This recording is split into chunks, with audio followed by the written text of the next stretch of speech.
Assalamualaikum and hi. In this video, I'm going to go through with you the solutions for week 4 wearables and data types. If you still remember, in this lab, we go through how to initialize wearables, what are the different types of data types, the format specifier in Java, and also Java type casting. I hope that you have, went through the notes that I have provided to you, okay, before you attempt on the exercise. But anyway, for now, I'm going to show you the answer for the questions in this lab. So let's get started. In our first questions here, replace the two questions marked in the code cell below with the correct data type, then run the code and observe the output. So you need to replace these with the correct data type. Remember, whenever you declare a data type, or whenever you declare a variable, you need to have the data type. You need to have the name of the variable. These are the two compulsory elements, whereas there's one optional element, which is the value here. Okay, so you can actually declare variables without the value, but in this case, we have all three elements. So the first one, of course, is integer, int, int.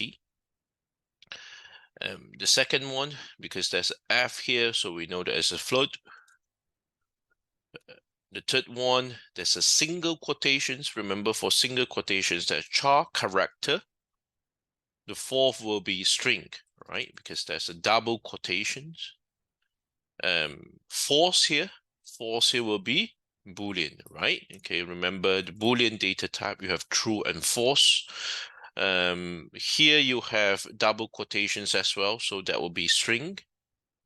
Okay. So if you look into the fourth line here, even these numbers 1, 5, 2, 3, but because you have the double quotations here, so that should be categorized as string. Here finally will be 2.34 decimal points without the F character, so this should be double. Okay, so once you have replaced all these, let's run the code. Okay, so you will see everything shown here, right? Straightforward. Question 2, run the code segments provided below, observe their respective outputs, and answer the following questions. Okay, so you need to first run this code and then answer the questions. So let's run the code first. And I see the answer here is 85.66664. Okay, so is the output accurate up to 2 decimal points? I put a note here, up to 2 decimal points. So if you check with your calculator, of course, this accurate. 257 divided by 3, you should get 85.66666. Okay. Second question, does the code contain any errors? If so, are they syntax, runtime, or logical errors? Rewrite the code to fix the error. Okay. So here you can run the code without any problems. You get the correct answer. So most likely going to be a logical error here, or sometimes we call it as a semantic errors. So the errors here is the third line here. Float the number of exams equal to 3. Okay. So I would say that in this case, it's inappropriate for you to use float here, right? We know that for float and double, we are using it for numbers with decimal points. But for the number of exam, we can't really have decimal points, right? You can say that I have set for 1 exam, 2 exam, 3 exam. It's whole number. You can't really say I have set for 1.5 exam, right? So in this case, you will need to change it to integer, okay? Integer is the most suitable type of data type if your variable is the number of exam. Right, now we fix the second problem where we say that we have a logical error, or sometimes people say it's a semantic error here, and specifically to represent the number of exam, we need to have an integer data type. Now let's run the code again. Okay, but now the problem, if you notice here, the accuracy of my result have reduced because I got now is 85.0. Okay. Why I have such a number is because now in my formula here, average score is equal to total points divided by number of exam. I have one integer. I divide with another integer. Of course, I will get a result of integer, right? I will get a result of integer. So in order for us to fix this, I will need to do casting here, where I can just simply put float here in the total points and then divide it by number of exam. Let's try it again. Okay, so I get back that precisions, okay, 85.66. Cool. So modify the code above so that the average score is displayed to 2 decimal points, okay, to 2 decimal points. So we will need to use the format specifier here, where we can say string dot format, okay. I want to have 2 decimal points, so that should be percentage dot 2f, if I remember it correctly, and then a comma here, right? And I need to close it with another comma. So hopefully that's the correct syntax. Okay, right. So I have 85.67. That will be 2 decimal points. Remember, you use the format specifier here. String dot format. Here, the percentage dot 2f. So 2 here indicates 2 decimal points. If you want to have 3 decimal points, again, you just need to change it to 3 and you get 6667. But here, we just need to have 2, right? We need to have 2. Now let's move on to the third question. So write a Java code snippet that stores the value of pi, you know what's pi, up to 20 decimal places. Wow, so you have here 3.14159 and so on and so forth. You have 20 decimal points and print the value of the variables, okay? And here it says, or it asks, which data type would you choose to store this value and why, okay? So I do not need to explain more about pi. We just need to look into this questions here. What data type that you are going to use for these specific variables. So for example, here I would just, I'm not sure about the data type yet, but just kind of like have a name for my pi here. So let's say it's pi equal to, I would just need to have this one, 3.14, and just copy it here and put it here, right? Okay. And what I need to do is I just need to do a print, okay? System.out.println pi, right? So now the question is, which data type I will need to use here? Of course, we're not going to use integer because integer is, whole number. We're left with two options here, is either float or double, right? Because both of these cater with numbers with decimal points. But if you still remember what we have learned earlier, the precisions of float and doubles are different. We know that for float, it will keep up to 7 decimal points, around 7 decimal points, okay? Whereas for double, that will be in between 15 to 17 decimal points, right? If you forgot about this, so please go back to the notes and read through it again. Everything is in the notes. So here, obviously, I will need to use double so that I can keep the precisions of the numbers, even it's not up to 20, but it's around 15 to 17.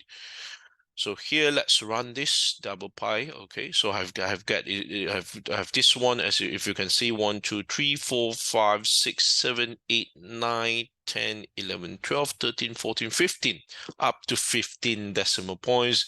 And obviously, this is much better than using float.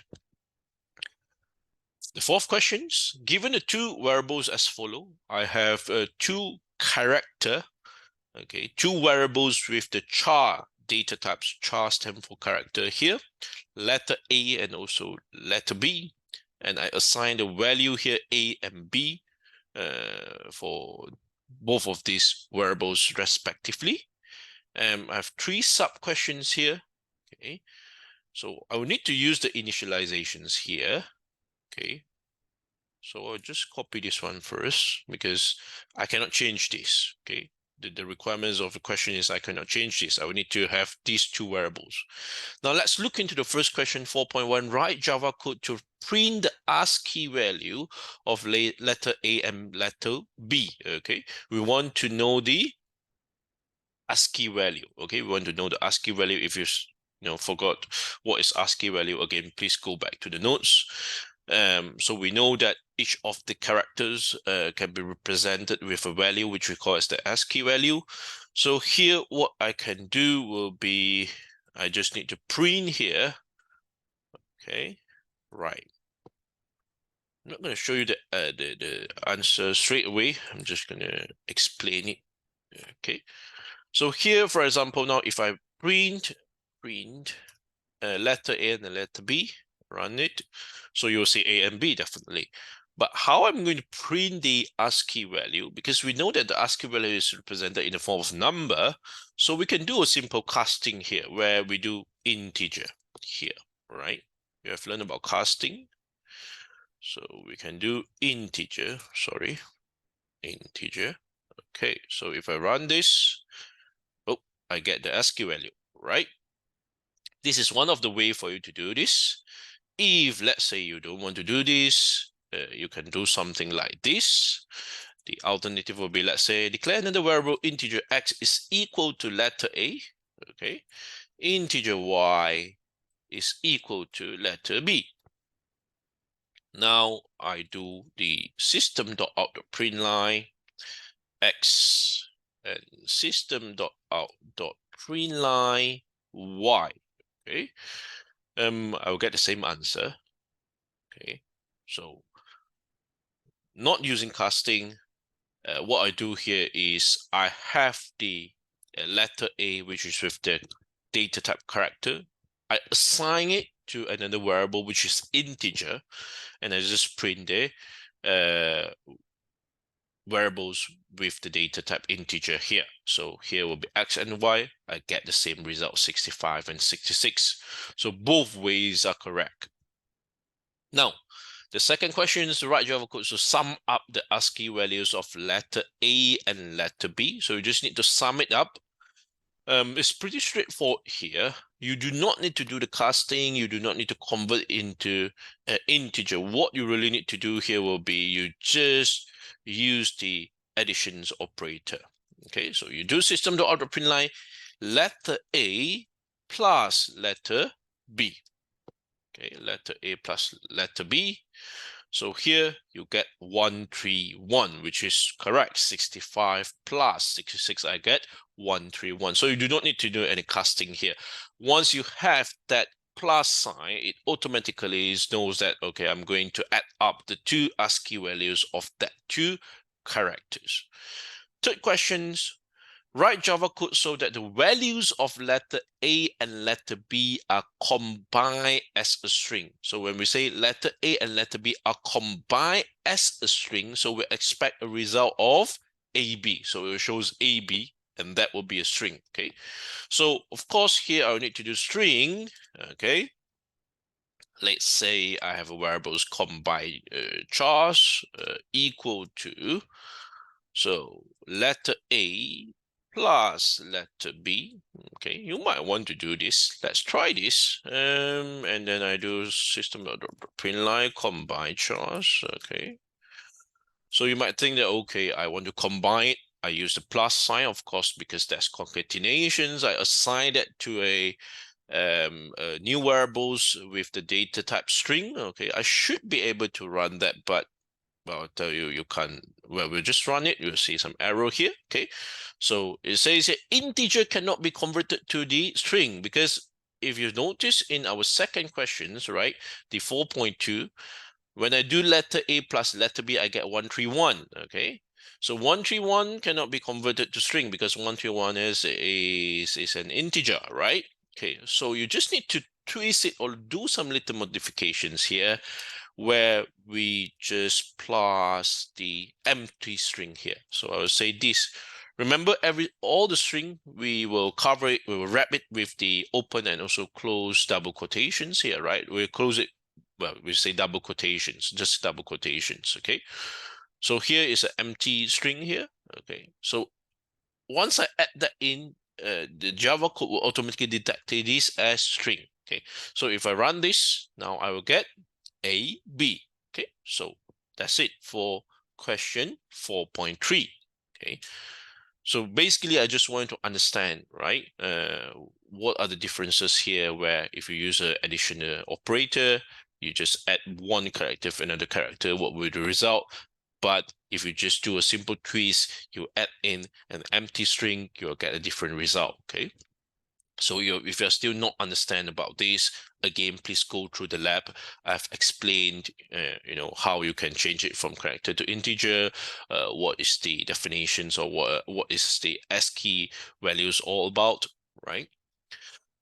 Now, question 5. Given the two variables as follow, I have a string name, minho, and the another variable's float height is equal to 1.813, okay? The requirement is to write Java code that prints the output. My name is Minho and my height is 1.81. Okay, note that the height should be displayed in 2 decimal points. Okay, so some of you might do something like this. Okay, so do a system.out.print line. You want me to print my name is Minho and my height is 1.81. So that's fine. I just print this, right? Run this. Okay, well, I get the result, but that is not the requirement of these questions, because I want you to know how to combine or how to print string with variables. Okay, so what you need to do is copy the variables here. Okay, string name is equal to minho, float height is equal to 1.813. Okay, so I want you to combine string with variable. So here what I need will be, okay, my string is my name is, okay, plus here my variable's name, plus with and the string here, the comma, and my height is, okay, here, plus the height, okay? So as you can see here, let's run this. Okay, there might be something. Okay, so I should not have the double quotations here. If you've noticed here, this is a string, which I have the double quotations. This is a string. Okay, another string. This is my variable, right? Okay, so if I run this, okay, so I get my name is Minho and my height is 1.813. Well, if you want, you can add a dot here. So, okay, sorry, add a dot here. Now print this again. So my name is Minho and my height is 1.813. So first part done. Second is you need to display into 2 decimal points. I have 3 decimal points here. You have seen this already, where you just need to do a string dot format. Percentage 2f. Okay, right. So I get, okay, 1.81, right? So that is the correct answer for these questions, okay? So why is it important for you to know how to combine string and also variable is that, for example, now if I with that, I can simply change the name, right? So for example, again, I can change it to Haikal, right? So I do not need to change anything in system.out.println line here. I just need to change the value that I assign to the variables, and I have a different output here.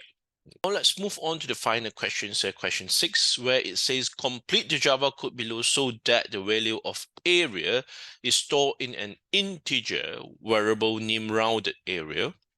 And the question here is, will you use widening or narrowing casting in this scenario?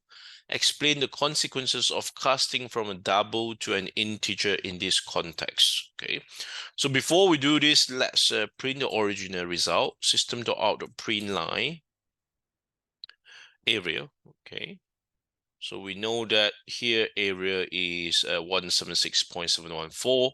Okay, the requirement is you need to create an integer variable, so int, named rounded area, okay, and I need to assign the value area here, okay, I need to assign the value area here. Okay, so of course here I will need to print the result, rounded area. Okay, let's print this. Let's run this. In fact, there will be some arrows, so definitely. Okay, so here it says in this section, say integer rounded area is equal to area. There's a loosely conversions from double to integer, so we can't really convert from double to integer straight away. That's why you have the concept of casting coming in here. Okay, so when you want to convert from double to integer, there will be narrowing casting, right? Because doubles, you have decimal points, you want to convert it into a smaller one, which is integer. So here you'll need to do a casting manually, where we say this is int, right? Integer. So we need to add casting here. Now, if I run this again, I can run it without any problems, but here it says explain the consequences of casting from a double to an integer in this context. Obviously, as you can see here, the consequences of the impact is, the result loses precisions. Okay, if I'm printing it as a double, I get 176.714 something. But if I'm going to do casting as an integer here, so I only get 176, because we know that integer there are no decimal points. Okay, so I think that's it for this video, where I have shown you the solutions for all 6 questions under week 4 variables and data types. Thank you very much.